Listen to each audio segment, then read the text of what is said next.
Assalamualaikum warahmatullahi wabarakatuh. Pada kesempatan kali ini, kami kelompok 2 akan mempresentasikan tentang Jepang modern, asal pikiran mental Jepang dan tradisi dalam kehidupan kontemporer. Bab 10, pecandu kerja yang enggan. Pertama, mendorong kegiatan sosial. Jepang merupakan negara yang memiliki tempo kehidupan tercepat keempat di dunia.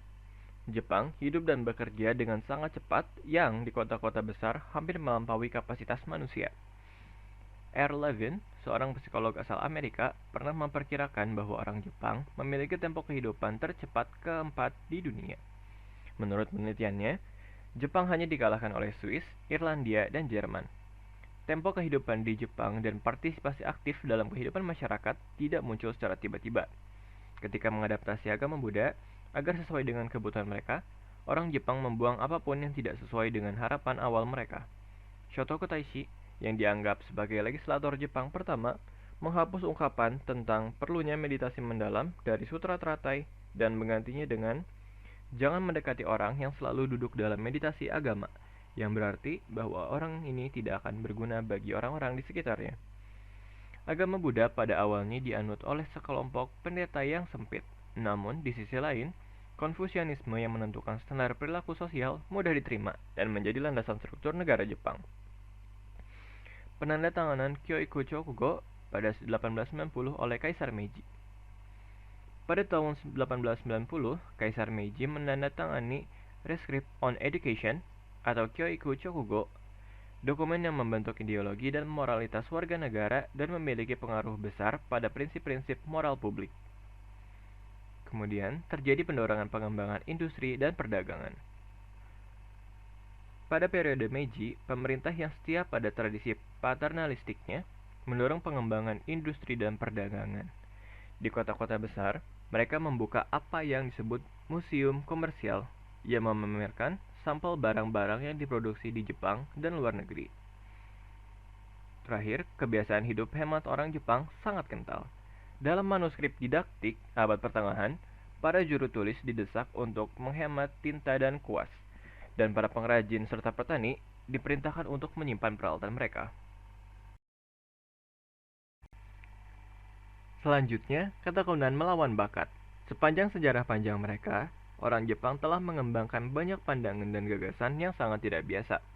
Salah satunya adalah sikap terhadap peran bakat yang melekat pada diri seseorang dalam membentuk takdirnya. Sederhananya, ketekunan dan kemauanlah yang membuat perbedaan.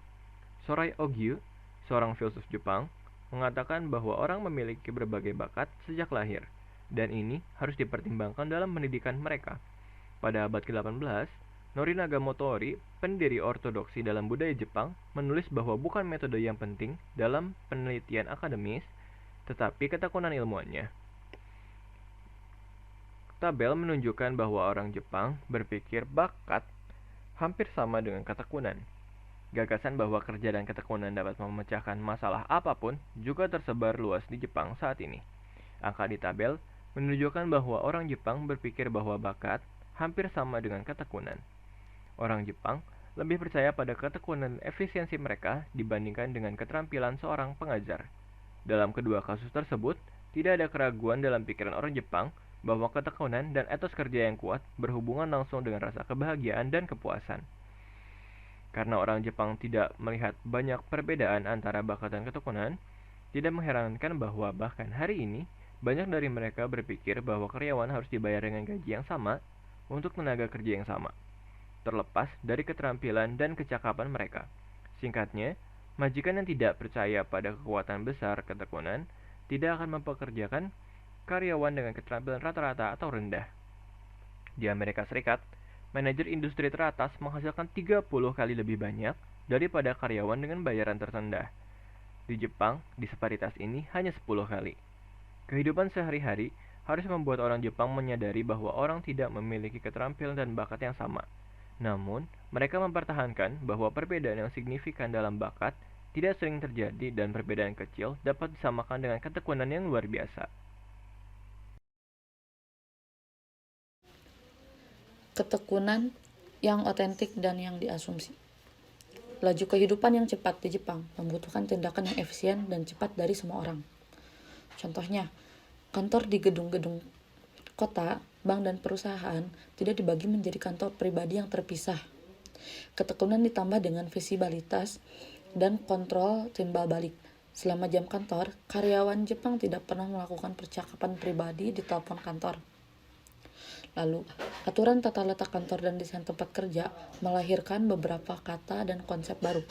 Pada 1980-an, kata Mado Giwazoku sering digunakan untuk menggambarkan karyawan yang tidak bekerja sesuai harapan atau tidak cukup lelah di tempat kerja.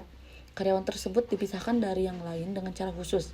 Mereka ditempatkan di tempat kerja yang lebih dekat ke jendela, di mana mereka harus duduk dengan wajah atau sisi ke jendela.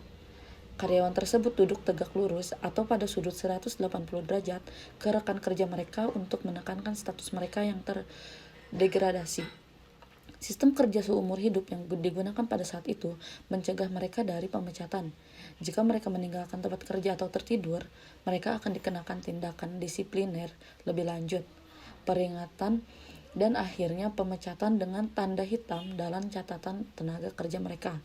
Kemudian, metode untuk mendisiplinkan karyawan yang lalai diperketat dan pada tahun 1990-an yang tertekan secara ekonomi, karyawan tersebut diberhentikan begitu saja tanpa tanda hitam. Orang Jepang berpikir bahwa dosa terbesar adalah bekerja dengan lambat, menghemat usaha dan tidak bekerja keras. Jauh sebelum Ray Kroc mengembangkan ide McDonald bersaudara untuk membuat makanan cepat saji menjadi fenomena McDonald hari ini, orang Jepang memahami hubungan antara kebutuhan biologis dan kualitas bisnis seseorang. Oleh karena itu, wajar saja jika orang Jepanglah yang pertama kali membuat sup instan. Kesan permukaan yang dimiliki rekan kerja tentang rekan kerja tidak boleh diabaikan. Seperti negara lain, Jepang selalu memiliki pekerja yang tidak kompeten, malas, dan tidak mampu. Tetapi pekerja seperti itu juga mengetahui aturan emas Jepang. Ketekunan yang diasumsikan sama pentingnya dengan ketekunan yang tulus. Sikap serius dan bertanggung jawab terhadap pekerjaan adalah kualitas yang mendefinisikan karyawan Jepang yang ideal. Sikap yang sangat serius dan bertanggung jawab inilah yang tidak memungkinkan orang Jepang bercanda di pertemuan bisnis, negosiasi, atau di kantor secara umum. Lalu, pada tahun 1991, pekerja kerah biru dari Rusia mulai bekerja di perusahaan kecil Jepang. Karyawan Rusia tersebut melihat orang Jepang berjalan cepat atau bahkan berlarian di sekitar toko, terlepas dari beban kerja mereka. Orang Jepang juga kagum melihat orang Rusia atau orang asing lainnya membeli minuman ringan dari mesin penjual otomatis dan memakannya di waktu senggang mereka. Pengamatan pribadi ini didukung oleh data statistik. Waktu yang dihabiskan di kantor oleh seorang karyawan adalah indikator paling jelas dari sikapnya yang serius dan bertanggung jawab terhadap tugasnya. Lalu sepanjang sejarah, orang Jepang tidak mengambil liburan secara teratur. Pada zaman kuno, orang memiliki hari libur setiap 10 hari sekali selain hari libur keagamaan dan lokal. Cuti karena alasan keluarga, kematian kerabat, atau pernikahan dan lain-lain diberikan selama 2 atau 3 hari, tetapi tidak teratur. Modernisasi juga tidak mengubah sikap tradisional ini.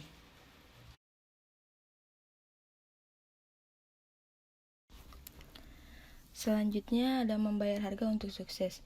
Pertumbuhan Jepang yang belum pernah terjadi sebelumnya dalam 40 tahun setelah Perang Dunia II berakhir dengan kerusakan besar pada kesehatan fisik dan spiritual bangsa. Menurut organisasi non-pemerintahan, dalam beberapa tahun terakhir, lebih dari 10.000 orang di Jepang telah meninggal akibat terlalu banyak bekerja dan masalah kesehatan terkait pekerjaan. Data LSM kontras dengan apa yang dilaporkan di media Jepang, yang menyatakan bahwa dari Januari 1988 hingga Desember 1990, kerja berlebihan kronis menewaskan 89 orang atau sekitar 30 orang per tahun. Pada awal 1990-an, dunia mulai membicarakan Jepang sebagai negara pecandu kerja kronis yang tidak memiliki apa-apa selain pekerjaan. Hasilnya dengan cepat terlihat pada tahun 1996, orang Amerika menduduki puncak daftar pecandu kerja. Saat ini, orang Amerika bekerja 1.800 jam per tahun, sementara orang Jepang hanya bekerja 1.780 dan orang Jerman 1.440 jam per tahun. Di Jepang, lembur biasanya dinilai sebagai tenaga kerja sukarela yang tidak dibayar untuk kepentingan perusahaan. Menurut jajak pendapat publik, jumlah orang yang bekerja lebih dari 50 jam per minggu adalah 2 kali lipat dari Inggris, 8 kali lipat Belgia, dan 20 kali lipat Belanda. 1 dari setiap 3 orang Jepang berusia antara 30 dan 40 tahun bekerja lebih dari 60 jam per minggu, dikutip dari The Economist 19 Desember 2007. Sosiolog mengatakan bahwa kurangnya demarkasi yang pasti antara waktu perusahaan dan waktu pribadi telah menyebabkan malpraktik perusahaan dan kerja berlebihan. Praktek ini juga mencerminkan prinsip Menshihoko atau mengorbankan kebutuhan pribadi untuk kepentingan masyarakat yang telah dianut oleh orang Jepang selama berabad-abad. Masao Miyamoto menulis bahwa walaupun seorang karyawan tidak memiliki tugas penting untuk diselesaikan, dia terdesak untuk tetap bekerja dengan rekan kerjanya. Miyamoto 1994. Tanggung jawab yang berlebihan dan ketakutan membuat kesalahan di tempat kerja mencerminkan persepsi unik yang dimiliki orang Jepang tentang persaingan individu dan daya saing secara umum.